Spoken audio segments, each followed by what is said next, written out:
Paul's first letter to Timothy. 1 Timothy 1. From Paul, God our Savior and Christ Jesus commanded me to be an apostle of Christ Jesus, who gives us hope. Timothy, because of our faith, you are like a son to me. I pray that God our Father and our Lord Jesus Christ will be kind and merciful to you. May they bless you with peace. When I was leaving for Macedonia, I asked you to stay on in Ephesus and warn certain people there to stop spreading their false teachings. You needed to warn them to stop wasting their time on senseless stories and endless lists of ancestors. Such things only cause arguments.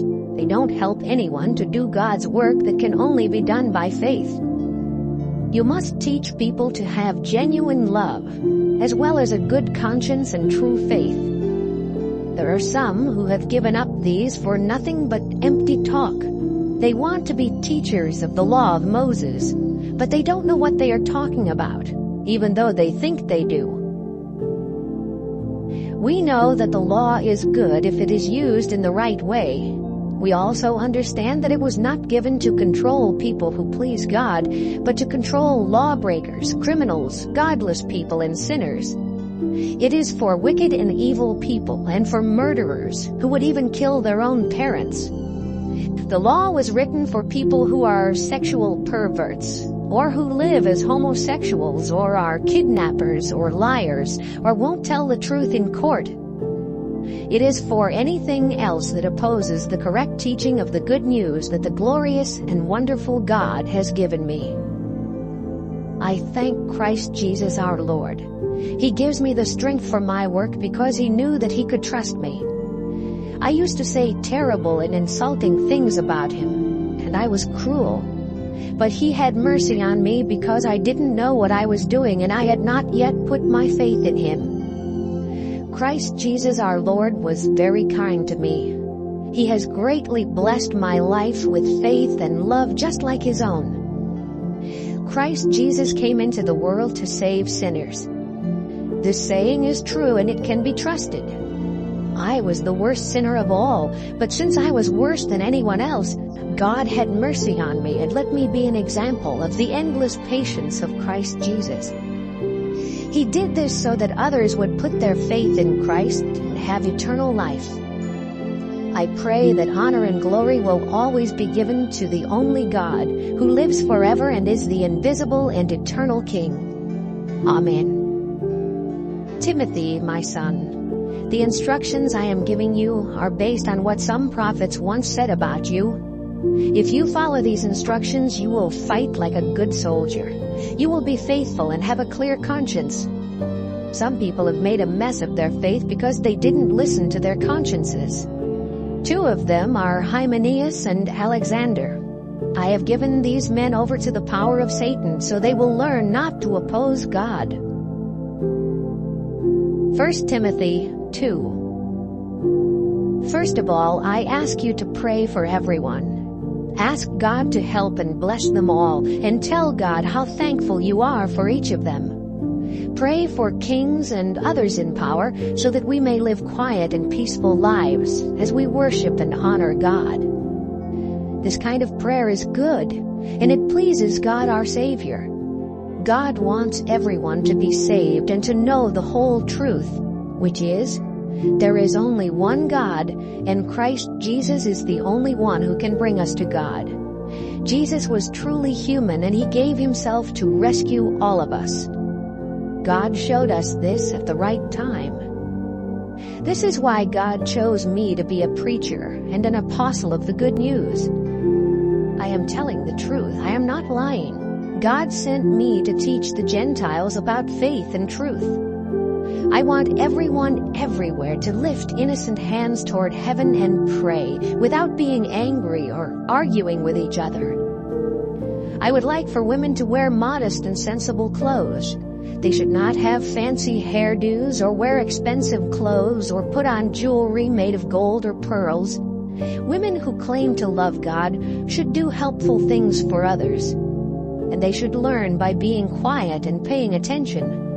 They should be silent and not be allowed to teach or to tell men what to do. After all, Adam was created before Eve, and the man Adam was not the one who was fooled. It was the woman Eve who was completely fooled and sinned. But women will be saved by having children, if they stay faithful, loving, holy, and modest. 1 Timothy 3. It is true that anyone who desires to be a church official wants to be something worthwhile. That's why officials must have a good reputation and be married only once. They must be self-controlled, sensible, well-behaved, friendly to strangers, and able to teach. They must not be heavy drinkers or troublemakers. Instead, they must be kind and gentle and not love money. Church officials must be in control of their own families, and they must see that their children are obedient and always respectful. If they don't know how to control their own families, how can they look after God's people? They must not be new followers of the Lord. If they are, they might become proud and be doomed along with the devil. Finally, they must be well respected by people who are not followers. Then they won't be trapped and disgraced by the devil. Church officers should be serious. They must not be liars, heavy drinkers, or greedy for money. And they must have a clear conscience and hold firmly to what God has shown us about our faith. They must first prove themselves. Then, if no one has anything against them, they can serve as officers. Women must also be serious. They must not gossip or be heavy drinkers, and they must be faithful in everything they do. Church officers must be married only once.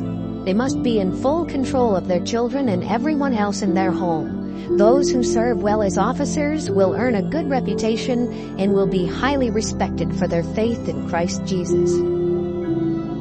I hope to visit you soon, but I am writing these instructions so that if I am delayed, you will know how everyone who belongs to God's family ought to behave. After all, the Church of the Living God is the strong foundation of truth. Here is the great mystery of our religion. Christ came as a human. The Spirit proved that he pleased God, and he was seen by angels. Christ was preached to the nations. People in this world put their faith in him, and he was taken up to glory. 1 Timothy 4. God's Spirit clearly says that in the last days many people will turn from their faith. They will be fooled by evil spirits and by teachings that come from demons. They will also be fooled by the false claims of liars whose consciences have washed all feeling. These liars will forbid people to marry or to eat certain foods. But God created these foods to be eaten with thankful hearts by his followers who know the truth. Everything God created is good. And if you give thanks, you may eat anything. What God has said and your prayer will make it fit to eat. If you teach these things to other followers, you will be a good servant of Christ Jesus. You will show that you have grown up on the teachings about our faith and on the good instructions you have obeyed. Don't have anything to do with worthless, senseless stories. Work hard to be truly religious. As the saying goes, exercise is good for your body, but religion helps you in every way. It promises life, now and forever. These words are worthwhile and should not be forgotten. We have put our hope in the living God, who is the Savior of everyone, but especially of those who have faith. That's why we work and struggle so hard. Teach these things and tell everyone to do what you say. Don't let anyone make fun of you just because you are young. Set an example for other followers by what you say and do, as well as by your love, faith, and purity.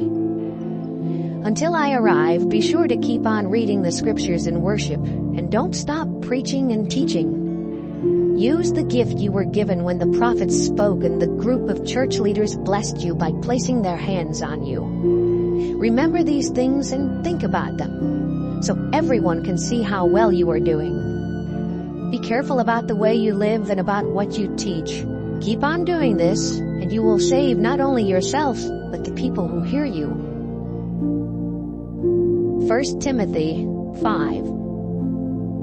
Don't correct an older man. Encourage him as you would your own father. Treat younger men as you would your own brother, and treat older women as you would your own mother. Show the same respect to younger women that you would to your sister.